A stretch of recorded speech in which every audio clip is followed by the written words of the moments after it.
Hi, today is Sunday, January 7th, 2023. Tomorrow is the Monday. Monday means Monday titis. But before we face the music tomorrow, let's continue to study English by reading an English article each day of 20 minutes or 30 minutes of length. Today, as with the other day, I would continue to read about import-export or international trade so that we could be well prepared when we go for the business. By the way, I am trying to read English article to hone in on my English by reading English material aloud each day. So the reason I picked up this article is dual-pronged. One is to pick up the knowledge about export and import, and another one is to learn English. Most of the times there are no new words or expressions that I need to learn, but rather most of the materials I read are just reminder of the new words, cliches, expressions, idioms that I would like to remember again and again. So here we go. This article is from geeks4geeks.org. Quite a nice informational society, I guess. The title is Cost, Insurance, and Freight. Full form of CIF, characteristics, advantages, and disadvantages. What is cost and insurance and freight? Cost, insurance, and freight, CIF. Cost, insurance, and freight. Cost, insurance, and freight, CIF, is an international transportation agreement used when cargo is transported via waterway or sea. Via waterway or sea. Via waterway or sea. So waterway here can mean the river system or canals. Under CIF, the seller is responsible for the shipping costs, insurance premiums, and freight of the buyer's shipment. So the seller is responsible, right? The full form of CIF is cost, insurance, and freight. Cost, insurance, and freight, CIF, is a common trade term or intercom that describes who pays for what and who is responsible for what when things are shipped from one country to another. CIF is mostly used for shipping by sea and is a deal between the exporter and the importer about different parts of the shipment. CIF can be further broken down as 1. Cost, C. 2. Insurance. 3. Freight. Okay, so first, cost, C. This indicates how much the thing itself costs. It's how much you are willing to pay for what you want. 2. Insurance, I. During the time the thing is being delivered to you, it could be damaged or lost. Through CIF, the buyer gets insurance that covers the item while it's being shipped. Having insurance allows for reimbursement for items if they are destroyed in transit, right? In transit. Let's remember the expression, if they are destroyed in transit. If they are destroyed in transit. That's good sentence. If they are destroyed in transit. 3. Freight, F. This is the cost for the seller to deliver the item to you. It's the same as having to pay for handling and shipping. Handling and shipping. That's a very common industrial standard expression. Shipping and handling. Shipping and handling. Shipping and handling. Shipping and handling. This shipping cost is taken care of by the seller. Characteristics of cost, insurance, and freight. Here are some distinctive characteristics of CIF. 1. Costs inclusion. CIF necessitates the seller to cover the costs of the products, insurance, and freight transportation to the agreed upon destination port. It means that the seller is liable for transporting and insuring the products until they reach the destination port. 2. Insurance coverage. In CIF transactions, it's the seller's responsibility to obtain insurance coverage for the shipped products. Typically, the insurance covers risks like loss or damage to the products during transit, in transit, or during transit. It's just concept. So the word doesn't have any article or some other stuff. 3. Transfer of risk. Once the products have been loaded onto the vessel at the port of origin, the risk of loss or damage typically transfers from the vendor to the purchaser. This indicates that the buyer is typically responsible for submitting an insurance claim if the products are damaged or lost during ocean transport, during transit. 4. Port of destination. The seller is liable until the products are discharged at the port of destination. Specified necessitates, specified in the contract. To avoid confusion, it is essential to specify the destination port in the sales contract.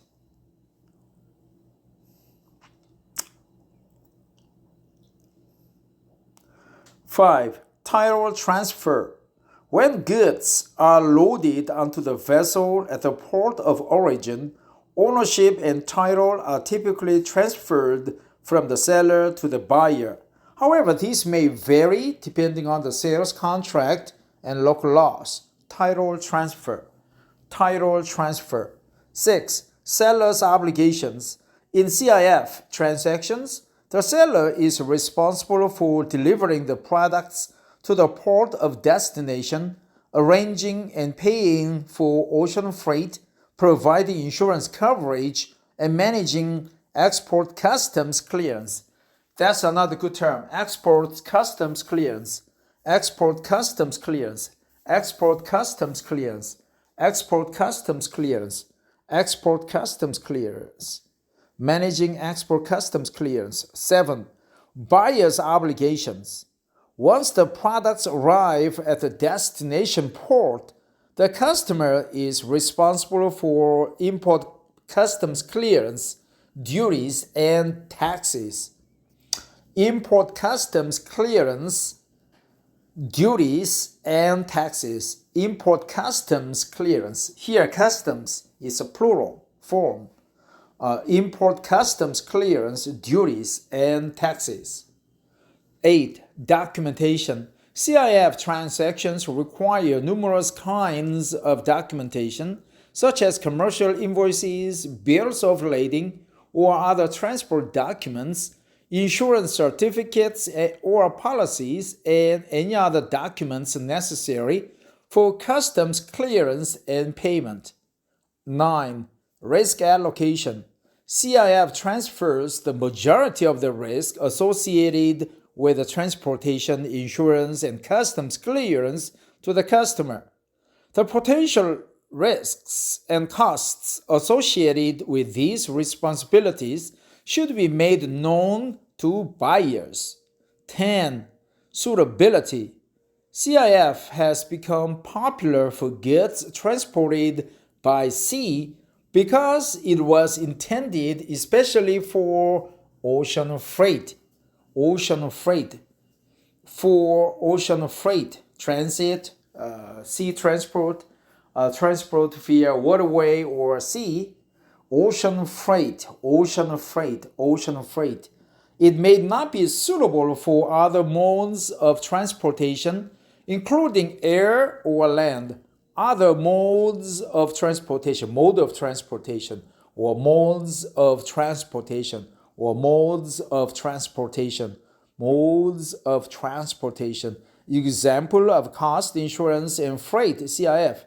As an example, suppose XYZ ordered 1,000 flat-screen televisions from Sony via a CIF agreement to the Japanese port of Kobe. Sony has delivered the product to the port and placed it on a ship for shipment. Once loading has been completed, Sony transfers the risk of loss to XYZ. In exchange, Sony pays the freight and shipping costs until the ordered products reach the buyer's port of destination. In one of the cargo compartments, a fire breaks out while the ship is in transit. The cargo is damaged by the fire and water in spite of the efforts to save it. Due to the existence of CIF agreement, XYZ can submit an insurance claim to cover the cost of damaged products. Advantages of cost insurance and freight, CIF.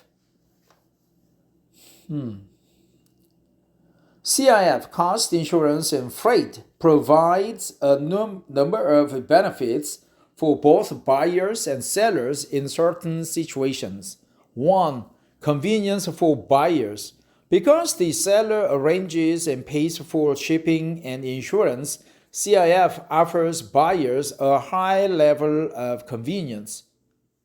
Buyers do not have to bother about these issues, making it an easy alternative for people with little expertise in international trading.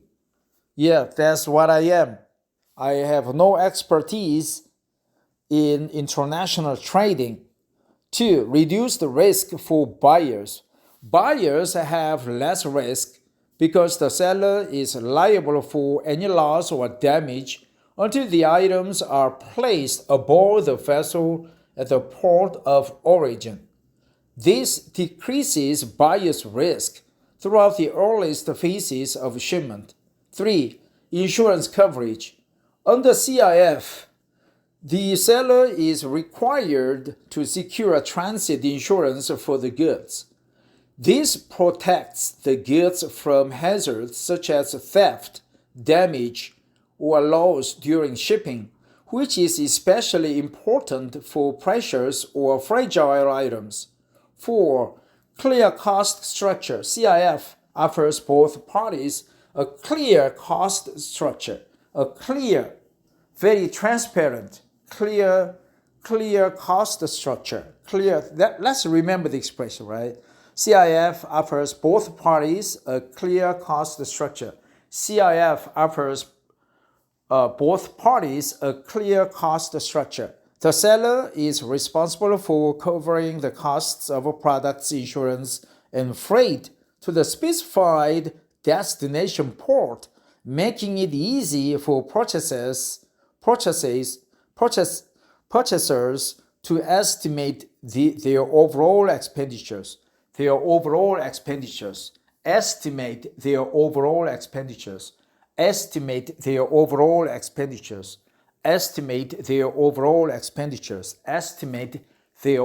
expenditures. 5. Worldwide reach. Because CIF is widely known and acknowledged in international commerce in incoterms, it is appropriate for transactions involving many nations and parties with varied degrees of competence. 6. Expertise of the seller. Sellers often have greater expertise in organizing overseas shipments, negotiating customs clearance in their own country, and managing logistics.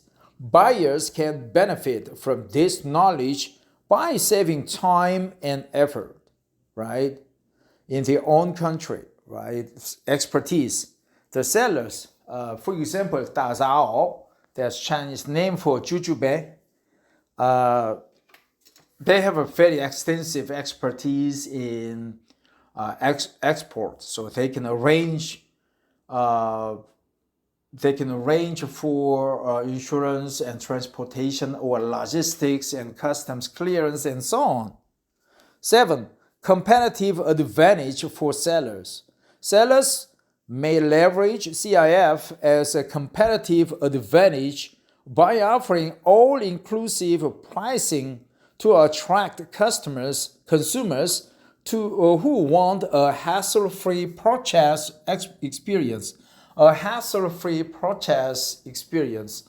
Who want a hassle-free purchase experience? Who want a hassle-free purchase agreement? Who want a hassle-free purchase agreement?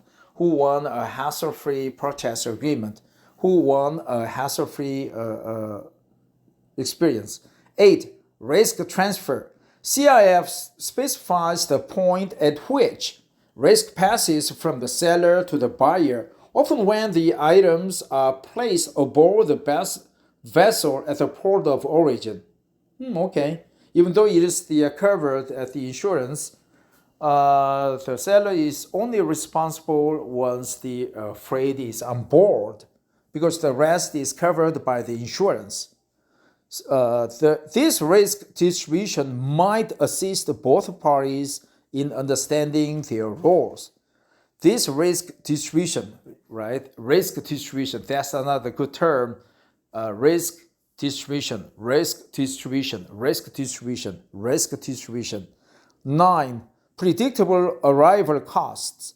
Because the CIF covers the cost of shipping and insurance, purchasers may estimate the entire cost of goods arriving at the destination port without being surprised by unforeseen extra expenses, right? Estimate expenditures, estimate or the cost structure. No hidden agendas, no surprises.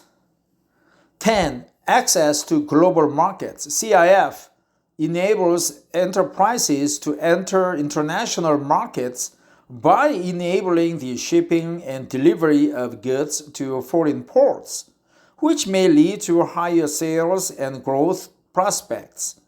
While CIF has these benefits, it is crucial to remember that it may not be appropriate for all cases, particularly for buyers who want more control over the logistics process or have specific shipping needs. Furthermore, CIF requires careful review of the terms and duties mentioned in the sales contract, that's plural, the sales contract, to ensure that both parties understand and agree on their respective roles and responsibilities, R&R. Disadvantages of cost insurance and freight. Yeah, of course, there could be disadvantages. While CIF might provide benefits in some international trade transactions, it also has numerous downsides and possible problems that both buyers and sellers should be aware of. 1. Buyers have limited influence. Buyers have limited influence on the carrier, route, and treatment of goods in transit. If purchasers have specific delivery requirements or preferences, this lack of control might be a drawback. A drawback. Yeah, minor. This lack of control might be a drawback. 2. Uncertainty in transportation costs. CIF covers freight to the selected destination port, but it may not include additional costs such as port fees, terminal handling charges, or customs duties and taxes in the destination country. When buyers show up, they might discover unexpected costs. Of course, the buyer gotta be responsible for import customs clearance, taxes, and duties, like challan duties, right? Port, you need to pay port workers, you need to pay for the custom duties, you need to pay for, I don't know, oil for the truck. 3, timing of risk transfer. We learned the risk distribution. While the risk normally passes from the seller to the buyer when the products are placed aboard the vessel, this timing might be unfavorable for buyers if the goods are damaged or destroyed at sea, since they would need to make an insurance claim for reimbursement of damages.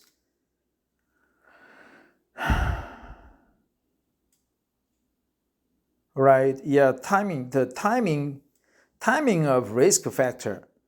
4, risk of delay. Buyers may experience delays in getting goods, particularly if the shipping procedure is delayed. Sellers may not always be motivated to hasten shipment, resulting in possible delivery delays. Risk of delays, delivery delays, delivery delays, delivery delays. 5, insurance claims can be complicated. If a loss or damage happens during transit, in transit or during transit, the process of submitting and resolving insurance claims can be complicated and time-consuming. Buyers may encounter problems in recovering their losses. Yeah, it would take a lot of time, I guess. 6, cost inflation. To protect themselves from unexpected changes or unforeseen charges, sellers may incorporate greater insurance and freight costs in the CIF price. This might result in higher prices for purchasers. 7, of course, that's quite logical. 7, import and customs regulations. Buyers are liable for customs clearance as well as import charges and taxes. Navigating the destination country's customs and import rules can be difficult and may need additional resources and experience. Given these drawbacks, it is critical for both buyers and sellers to carefully consider their unique needs, risks, and preferences before selecting CIF as a method of international trade transactions. To avoid future disagreements and misunderstandings, it is also crucial to have a clear and well-drafted sales contract that states the rights and duties of both parties. Difference between rights and duties of both parties. Critical. It is also critical to have a clear, well-drafted sales contract. To have a clear and well-drafted, that's good. I would have said well-written or well-formed, but well-drafted, that's another good alternative, or more like a correct, more native, more smooth, more fluidly expression, right? So it is quite critical. It is also critical to have a clear and well-drafted sales contract, well-drafted contracts. It is critical to have a clear and well-drafted contract, sales contract.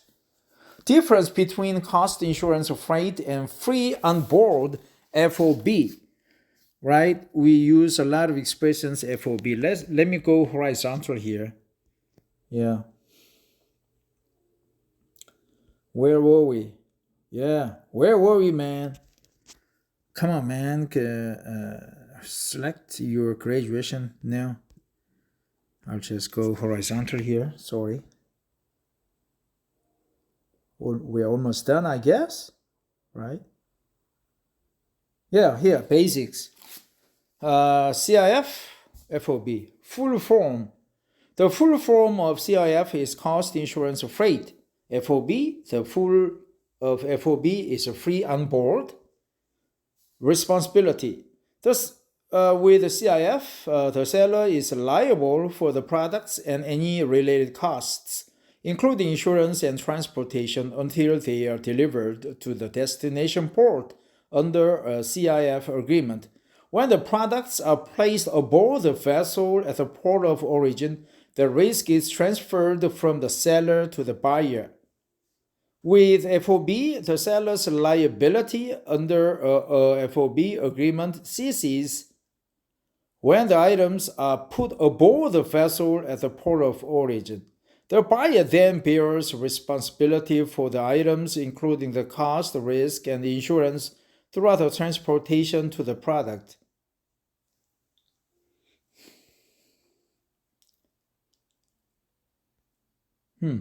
Cost allocation. With CIF, the cost of products, insurance, and freight are often included in CIF rates. CIF rates. That's another good word. CIF. I would have said the CIF cost or CIF price, but the price can be different depending on the cost structure. So CIF rates are more correct one. CIF rates, a clear, well-inclusive pricing may be appealing to buyers. A clear, all-inclusive pricing may be appealing to buyers. All-inclusive, right? All-included, all-inclusive product, all-inclusive product. That's another good word, man. All-inclusive, all-inclusive. Okay. FOB pricing usually covers only the cost of products. Buyers have greater control and visibility over the prices of insurance and shipping separately. Delivery point. With the CIF, when the products arrive at the destination port, they are deemed delivered. The seller is responsible for delivery until this point. Yeah, they are deemed delivered. They are deemed delivered. That's another good expression. They are deemed delivered. They are deemed delivered. They are deemed delivered. With FOB, when the items are placed aboard the vessel at the port of origin, they are deemed delivered. Any transportation from this point to the ultimate destination is the buyer's responsibility.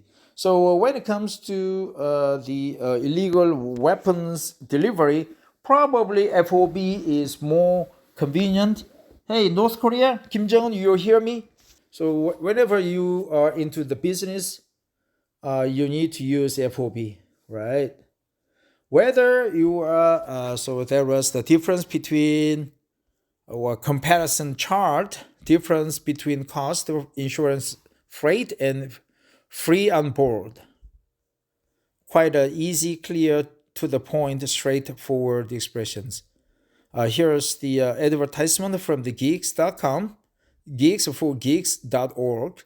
Whether you are preparing for your first job interview or aiming to upskill in this ever-evolving tech landscape, Geeks for Geeks courses are your key to success. We provide top quality content at affordable prices, all geared towards accelerating your growth in a time-bound manner. Join the millions we've already empowered, and we are here to do the same for you. Don't miss out. Check it out now. Commit to GFG's 390 challenge. Purchase a course, complete 90% in 90 days, and save 90% cost. Click here to explore. Last updated September 2023. So from, I guess if I'm a buyer, I would use CIF because, I mean, when I'm going to buy some stuff from China, because I just have a very basic understanding of Chinese, I would have some trouble with arranging for insurance and transportation, logistics, sea logistics, so ocean freight usually between Korea and China.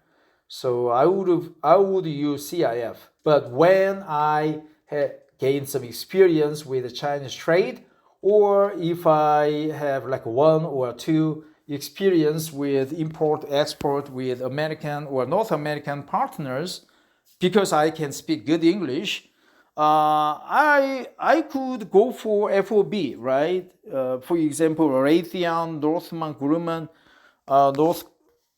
what is it? North Grumman company, and Kakis and some other STGs and some other companies. Yeah, I would use FOB because they are very reliable partners.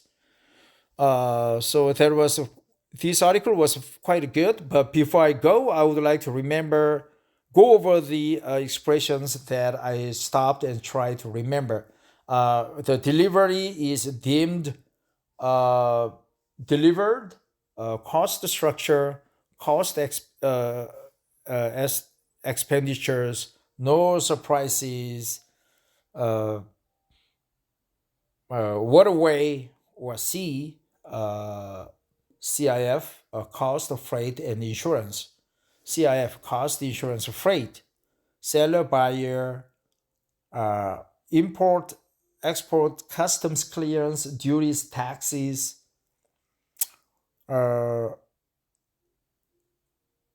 leverage, right? Leverage, they can leverage the experience. Pricing can be higher. CIF rates instead of CIF prices. It is also critical to have clear, well-drafted sales contract. Clear and well-drafted sales contract. What else? Sales force, sales contract, well-drafted. All-inclusive pricing, right? All-inclusive pricing. All-inclusive pricing.